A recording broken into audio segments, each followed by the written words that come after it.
You are looking at Julian's pronunciation guide, where we look at how to pronounce better some of the most mispronounced words in the world, like this other curious word. But how do you say what you're looking for today? Let's learn once and for all how to pronounce this word. I know it's very confusing. It confuses me as well. If you want to learn more vocabulary like this, including from the Bible, stay tuned. The British English pronunciation is as martyred.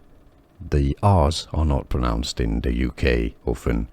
Martyred. Stress on the first syllable. Martyred. Alright, so it's not martyred. In American English, however, martyred. Martyred. Yeah, so do not worry about too much about the spelling. Martyred. Alright, martyred. Here are more videos on how to pronounce more confusing words and names too many mispronounced. Like this video if you found it useful. I appreciate your support. I'll see you soon and thanks for watching.